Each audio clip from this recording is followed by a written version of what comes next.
And as soon as Saddam had worn out Iran, and as soon as Iraq had been partially destroyed, then suddenly he was the enemy. Suddenly Kuwait started overselling, slant drilling. Iraq was going to go bankrupt. The United States, April Gillespie, U.S. ambassador, tells him, go ahead and invade. We don't get involved in inter-Arab affairs. It's on video, and he does it. Then he miscalculates, thinking he was trained since he was a young man by the CIA, that everything will be okay, and it wasn't okay. And years later, they go in, take over it again, and kill him. Now, that's treachery. That's duplicity. And that's also chess, ladies and gentlemen, but not this two-sided chess. It's more like 50-sided chess. There's dozens and dozens of different factions, but there's the big Anglo-American faction. And it's intertied with the Chinese faction, the Japanese faction, and the Russian faction, and the Latin American faction. It's the biggest faction. It's a merger of the Anglo-American power with the Rothschilds. And they write big CIA books on this. So, you know, the CIA and the State Department higher-ups have to have real documentation on how the world works, not what they feed the dumbed-down mass. And one of those books, 900-plus pages, commissioned by the CIA, is Tragedy and Hope by the head of Georgetown Political Science, Professor Carroll Quigley. And he was given access to the private, corporate, world corporate states, the Cecil Rhodes, Saxe-Coburg, Gotha files. And he explains left and right is controlled, communist, fascist is controlled, how the whole thing works.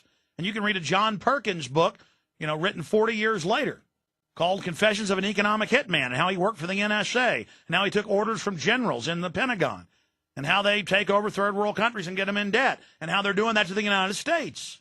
This is a fact. Joseph Stiglitz quit the World Bank. 2,000 pages of documents got leaked simultaneously, though he won't take credit for it. The IMF admits it's their documents, how they're staging worldwide economic depressions by design. I'm already digressing. The point is, things aren't going to get better until we wake up to what's happening. So when I talk about what's happening in Iran and Pakistan and North Korea and Georgia, all client states bordering Russia and China, they're being used by the West, and this is a parasitic group when I say the West, that's destroying the West as well. It hates the West more than anybody because the values of the West are the opposite of what it's doing. Tyranny, Napoleonic law, guilty until proven innocent, giant private combines that make their wealth through crony capitalism and inside deals, their biggest enemy being the true free market. They use socialism to domesticate and consolidate markets, to create monopolies. They're monopoly men. So forget everything you've been taught and learned. You've been given false data, false maps of the mind, false lexicons, false language, false semantics.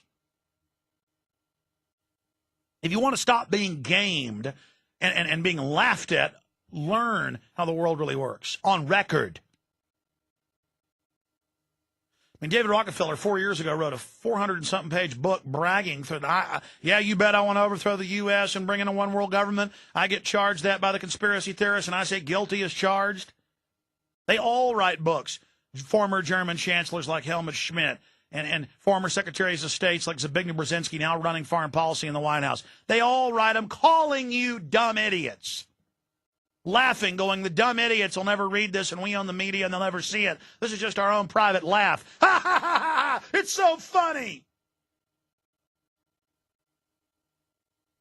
So when I sit here and talk about what's happening in Iran or North Korea or Russia, that doesn't mean I'm with Russia or I'm with China or I'm with Pakistan or I'm with any of these countries.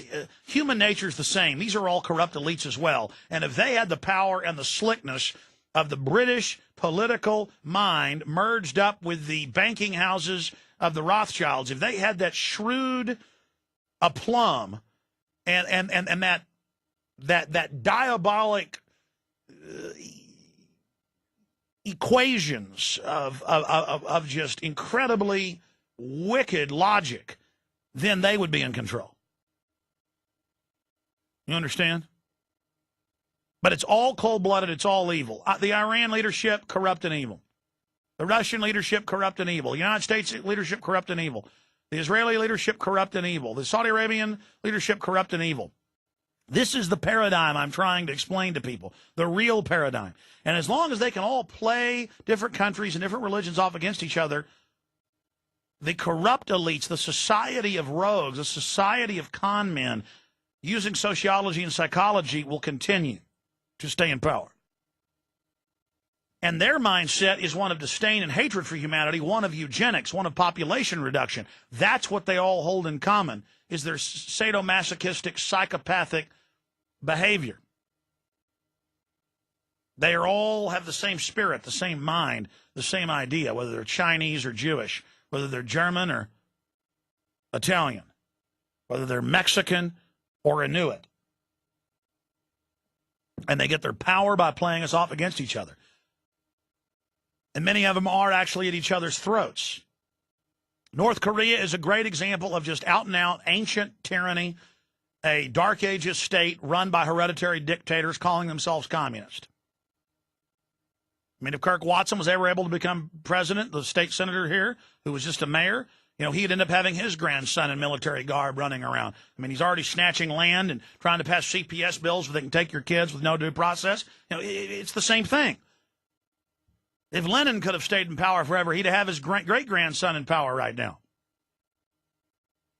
This is what monarchy is. That's a monarchy. In fact, internally, there's been unauthorized biographies written by people that worked in the private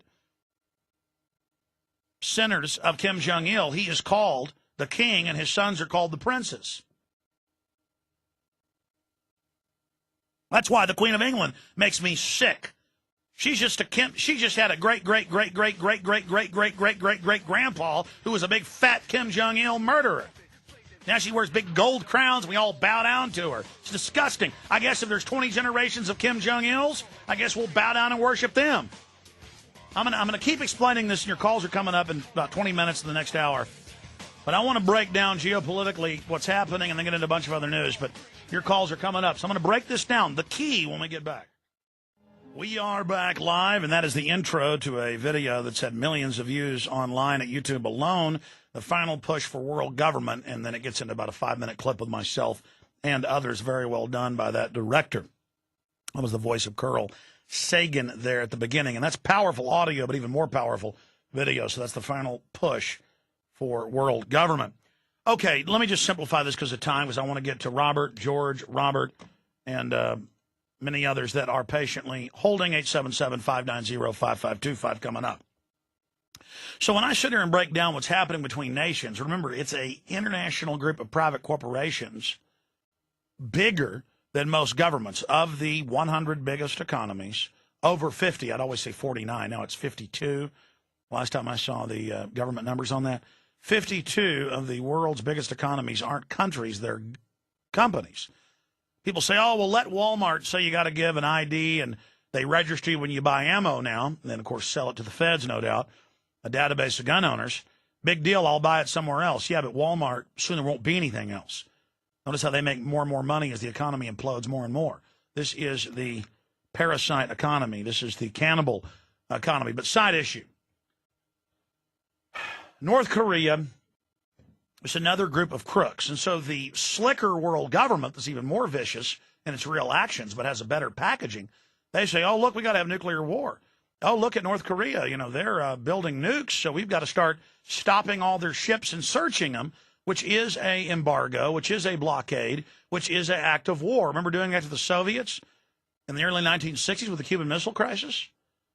And North Korea has nukes. Why do they have nukes? Donald Rumsfeld, the head of ABB, the Swiss company, in the mid-1990s, and Clinton got criticized for it, and he certainly allowed it, and Rumsfeld was the company he allowed to do it. That's why Republicans wouldn't go after him in the impeachment for that. They had to go after him for sex with an intern because that was an isolated incident not connected to them. All the missile secrets and reactors to Pakistan and North Korea, that was part of a later plan for World War III. That had to go on, and Republicans were involved in that just like the Democrats were. In real issues, they're one entity. So, see, now the thug is on the verge of dying. He admits he's had strokes. He's very close to dying. They can barely prop him up. They say he could be dead in months. He's about to hand power to his 20-something-year-old little thug son, who's literally described as a chip off the old block, another little spoiled rat demon.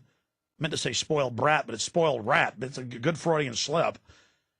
And I read the excerpts the autobiography by his Japanese cook of 10 years. What a little monster. The prince. Put a crown on him, though, and American audiences will bow down to him. That old witch, Queen Elizabeth II, makes Kim Jong-il in real crimes look like an angel. But see, he's not good at hiding it. And so now magically, right when he's on the verge of dying, when they know that regime's the most unstable, they want to push them into conflict. So they set a new nuke off, and they're threatening to nuke South Korea and threatening to nuke Japan. And so Japan's saying they're going to go nuclear. And I got news for you, they did at least 15 years ago. They're threatening to get rid of their armistice, where they have their pacifist constitution. Everything's escalating. Meanwhile, the United States helped arm AQCon Laboratories. W199I got declassified by the BBC with Bill Clinton and then George Bush Sr. Jr. reauthorizing it.